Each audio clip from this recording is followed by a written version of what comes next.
telling where you'll end up.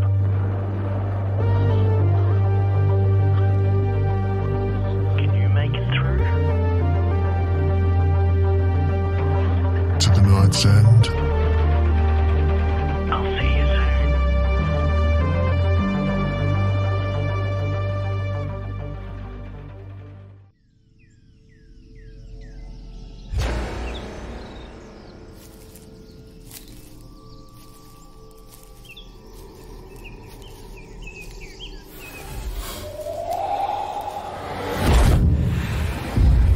What's that, friend? Leave him to you. Okay. But you better be quick, before he can attack.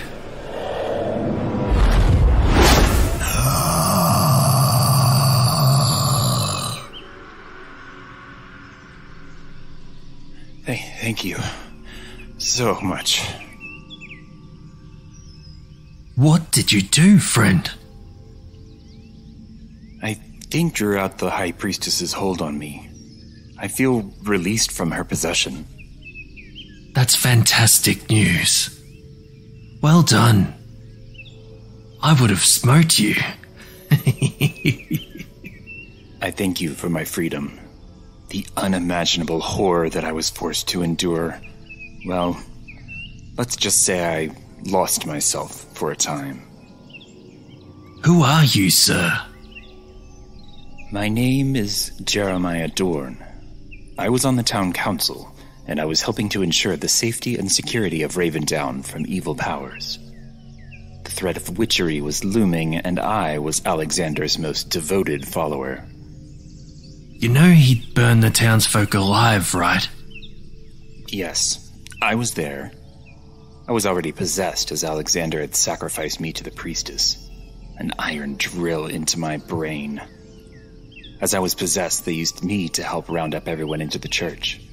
That's when I heard her voice, telling me I was doing God's work. She really did a number on you.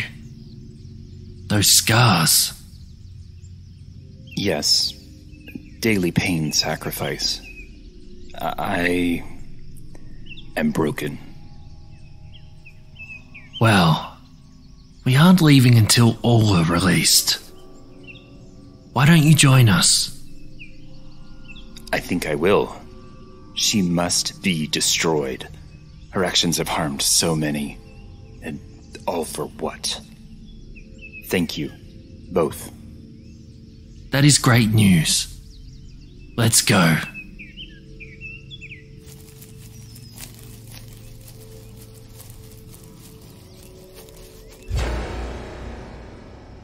A Deadly Cabin Tryst by John Mara. Narrated by Phoenix Fire.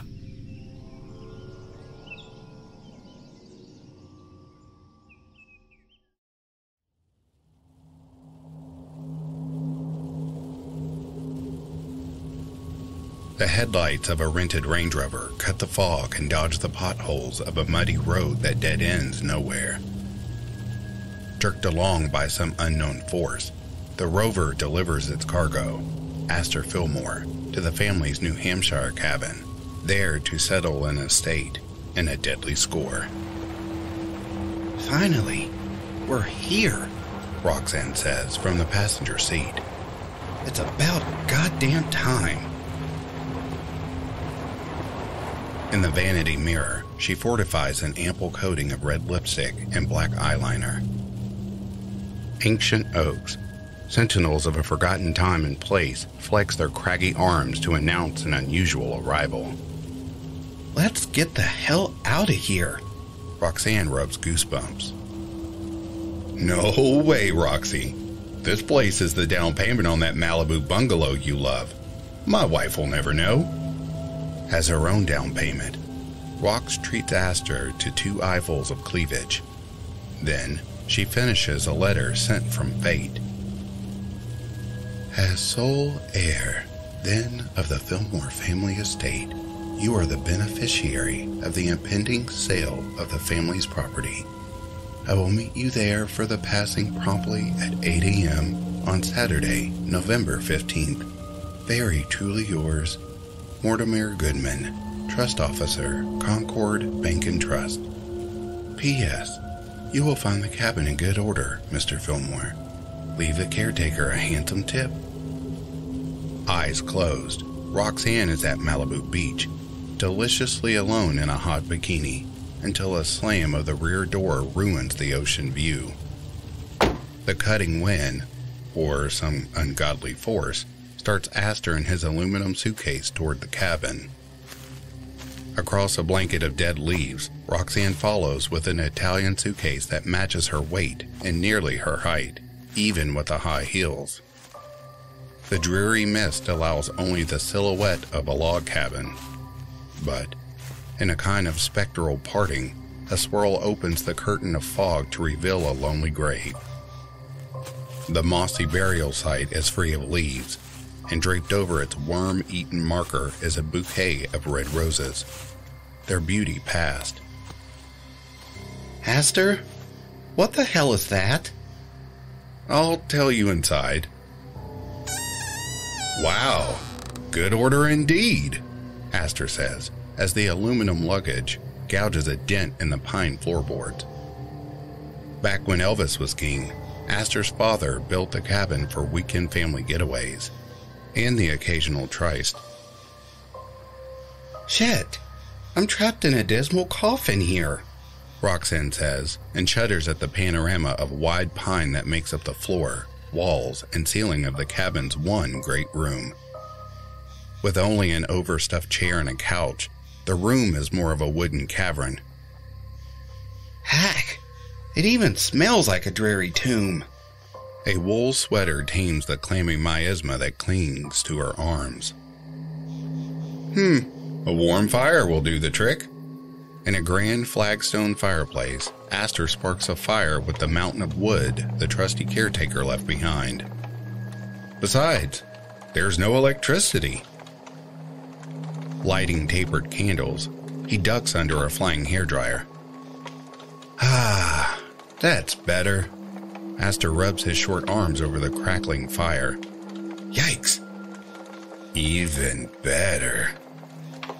Roxanne runway walks from the cabin's one bedroom. A bathrobe flashes open to tease at the negligee painting her slender frame. The bedroom's made up nice, but it smells like a 10-cent cigar. So the caretaker's a smoker, Astor shrugs. He opens a bottle of Tuscan wine and arranges the platter of grapes, brie, and Stonewall kitchen crackers from an open suitcase. Then, sinking into the couch, Roxanne nestles in the arms of Astor's silk pajamas. This place isn't so bad now, is it? The lady killer bathes his porky, drooped jaws and crooked nose under the waterfall of red hair that cascades over Roxanne's shoulders. Who the hell is that? Back stiffened, Roxanne bolts straight up. Above the fire mantle, the fire's rising glow illumes a life-size portrait of an elegant woman dressed in a white evening gown, with bejeweled gloves on her graceful arms. She wears a silver tiara. Her smile, though, is more of a sneer. Those haunting eyes. They're boring a hole in my skull. Roxanne pulls her bathrobe together and wanders the room. They follow me wherever I go. Now, Rox, have a seat. He tugs on the bathrobe. More wine? Don't Rox me. No more wine, Romeo. No more nothing. She double knots the bathrobe. Is that your mother? No, that's my father's wife. He swirls wine. My mother was a girlfriend he had on the side. The flickering flames paint a scowl on the portrait's face. Astor's eyes are someplace far away. It was Grandma that raised me in Malibu. May as well have been shipped there in a 10-pound FedEx box. Haven't been east since. And the burial site? It's the grave of Mrs. Fillmore here. He waves the wine glass at the portrait. She walked in on Dad and his cheap... Aster's eyes meet Roxanne's. My mom. What happened? I was teething in California by then. Story goes, Mrs. Fillmore's body was found here along with 2 puddles of blood. It was a grisly mess when all the shooting stopped. 2 puddles? The bodies of my dad and his girlfriend, my mom, were never found. The rising wind rattles the windows, flutters the candles, and flares the fire. Mrs. Fillmore's eyes turn charcoal black and wander as though crazed. A shotgun mounted in the mantel shadow catches Roxanne's eye. When she tracks bullet holes in the far wall, long nails dig into the back of the couch. That does it, fella. Give me the goddamn keys. Hey, it was a long time ago. A pattering sound fills the air, and then something scampers in the wall behind the portrait. Roxanne stands frozen, eyes popped. It's nothing but field mice, no doubt. Aster forces a plastic smile. More wine? His voice rises 2 octaves. The fire grows wild, fed by something other than the caretaker's oak. Its shards throw grotesque dancing shadows around the room. A rustle, as though a siren call to action, comes next. The patter behind the portrait radiates slowly around the walls. The unbroken thrum shivers Roxanne's spine. Then, where the walls meet the ceiling, dust begins to fall. Specks at first. A wave builds as the thrum grows. Munched fragments and coarse sawdust cover the baseboards more and more on every spin of Roxanne's bug eyes. Carpenter ant! Her breathless lungs allow. Don't worry, Rox. The wine in Aster's glass quakes. Carpenter ants don't bother humans. You make friends, pal. I'm history. Roxanne's legs remember how they work. At the door, she sees someone vanish into the shadows behind the gravesite. The door refuses to open, barred from outside with a pinewood plank. She tries the double-hung windows next, but they're secured, from intruders no doubt, with 1-inch screws. We're trapped like rats! Echoes off the pine. A hammering heart joins the acrid brie burning in Roxy's throat. Back in the great room, the woodless fireplace is in a roar, and the carpet is stained blood trail red under a shattered wine glass. Aster swallows hard, his saggy eyes transfixed on the portrait. It can't be. But it is. The painting's black, roving eyes take flight. Soaring from their sockets are a few dozen winged carpenter ants. They avoid the waving arms of a man unnerved and land in Aster's nest of curly black hair with a threatening buzz. The droning throng smells fear. The winged demons, antenna raised, probe Roxy too. But they quickly return to mark Aster with a scent. In time, the devils leave the swain lying in a chubby knees-to-chin ball, and then passes through the eye portals, a reconnaissance flight complete. What now? Roxanne says after she unfurls Aster. In response, the excavated pine galleys disgorge bands of raging carpenter ants. Legion upon legion follows the foraging trail of the forward scouts, each wave strengthening the scent. An army on the crawl, they march. A force in the air, they fly. They move in a thoughtless, robotic motion, directed by a feeding instinct. And the gloved arm of Mrs. Fillmore. The sneer on her face turns plaintive smile, and a slender finger points to her target. Aster. An inferno rages in the fireplace below as though it's the gateway to hell. Even more seething hellions are born of the portrait's womb-like mouth, nostrils, and ears. The secret lovers are in the grip of an undiluted terror they've never known. Encircled by the chittering throng, they stand huddled and helpless, their pajamas soaked in sweat. Then, in the middle of Mrs. Fillmore's chest, the blue hole of a shotgun blast takes shape. Blood drains from it and saturates the evening gown. Her face turns ashen, but the smile remains. From the gruesome hole, an ant takes flight with membranous double wings. Blue-backed and larger than any of her multitude, she is surely the egg-laying queen of the brood. The legion of obeisant servants below grows silent as she circles the portrait in tribute, and then glides around Aster with a foreboding buzz. Stay away from me! Roxanne shoves Aster and slowly, very slowly, backs away from the ambush. The squirming phalanx opens a path in its midst, and she, one of the three dominant females, gains clemency. At his ear, Aster hears the queen's faint squeak. It may as well be a reverberating cannon shot. All in the mob uprear on their little haunches, and the sentence is announced. Death! Death! Now executioners unleashed, a murderous trap springs on Aster.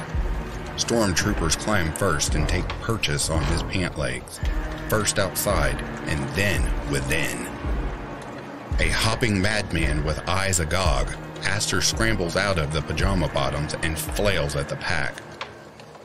The yowling gang steps back, but then the largest of the loathsome critters counterattack in a snarling panic to avenge their brethren. In a frantic assault, the angry herd stampedes, slithers up Aster's legs, and covers his torso 3 deep.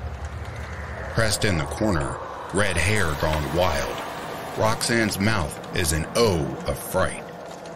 Her blank eyes dart everywhere.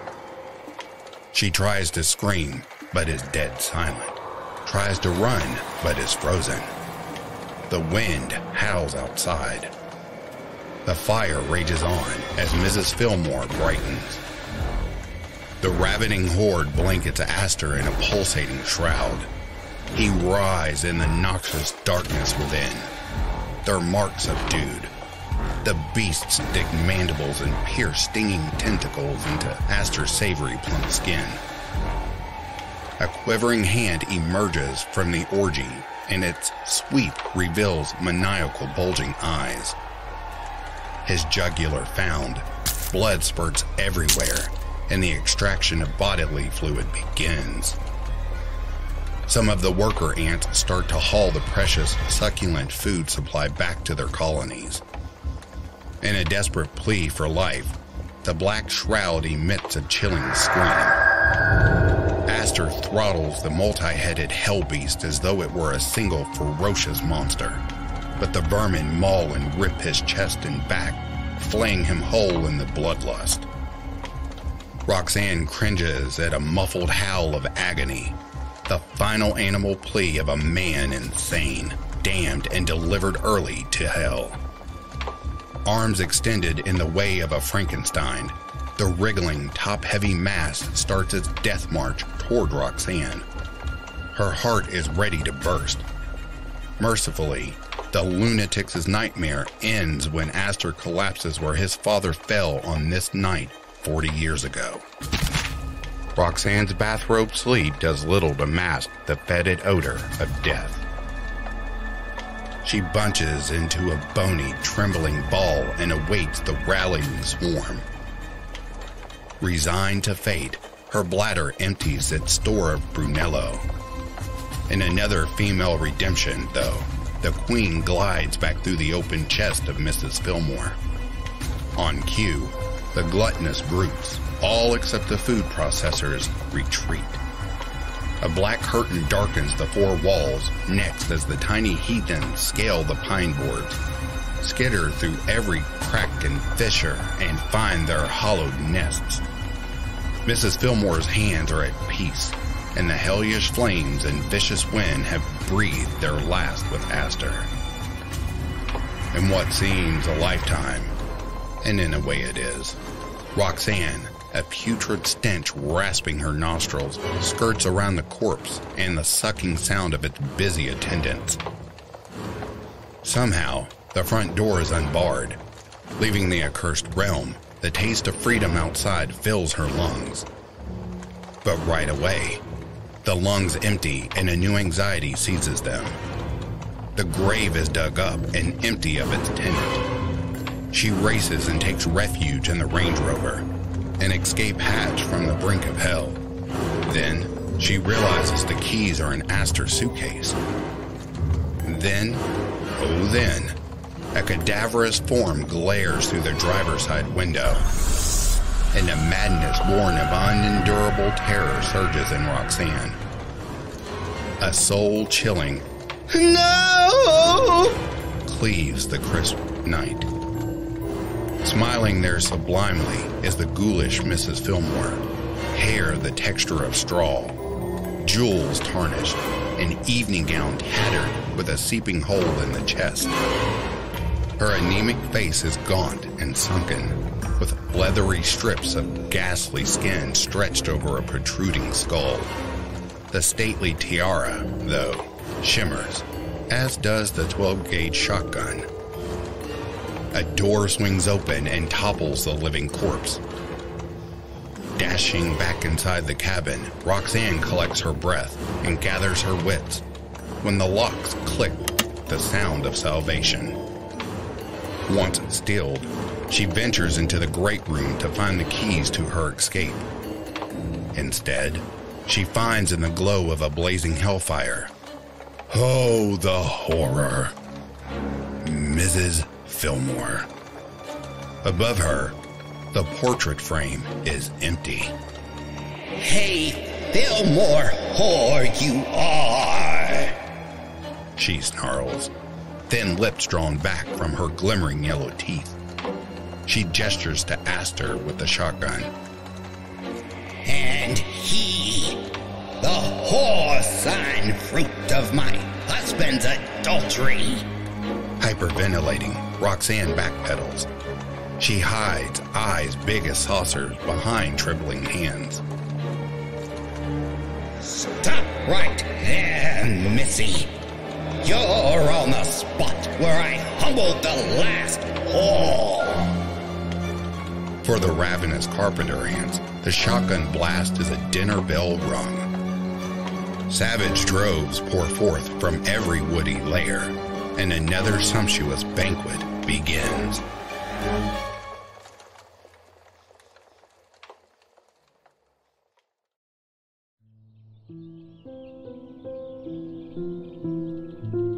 At 8 a.m., promptly, a rusty 1970 Ford pickup truck on its last mile pulls in behind the Range Rover.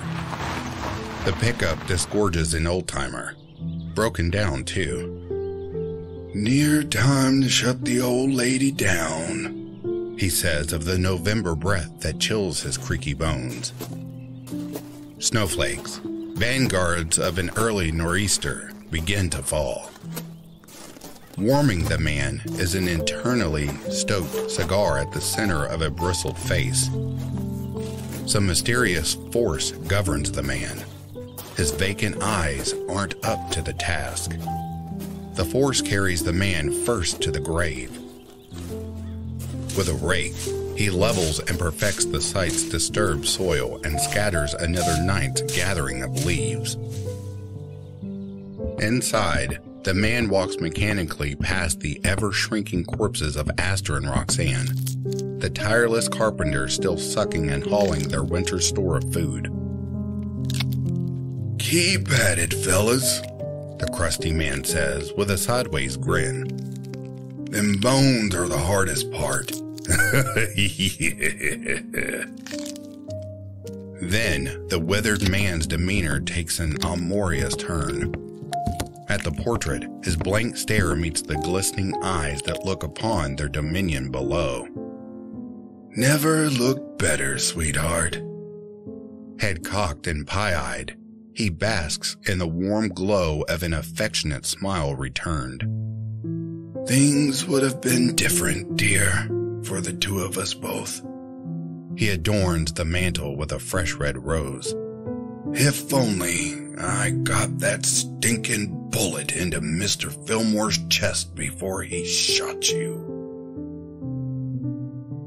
A filthy sleeve mops tears and years of regret. A double-winged flutter brings the lovelorn man back in time. The blue-backed queen soars above the portrait in a majestic salute and then alights on the self-righteous shoulder of Mrs. Fillmore. The man hoists the shotgun from the mantle, snuffs life out of the cigar, and then bends a knight's homage to the regal pair.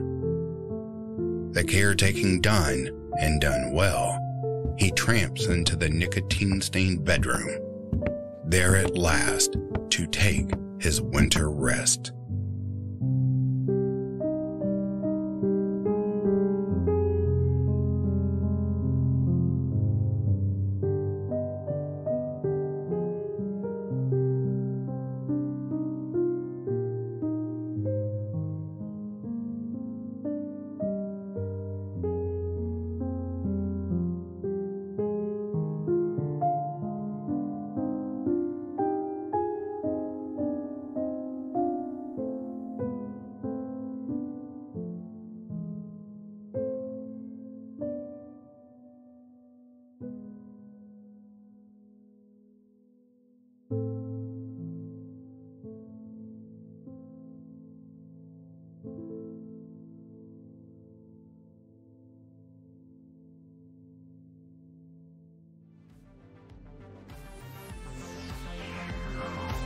You've been listening to the Night's End podcast, which is a production of Dissonance Media.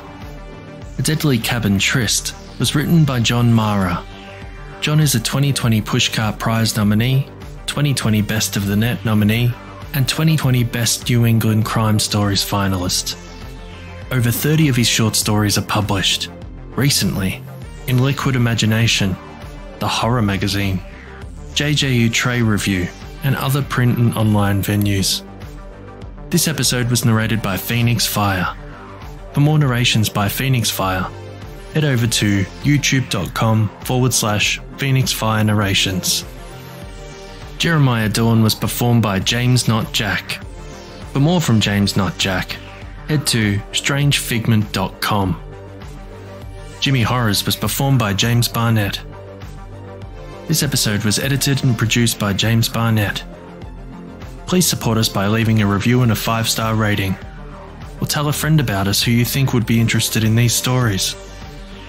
And as always, stay horrific, everyone.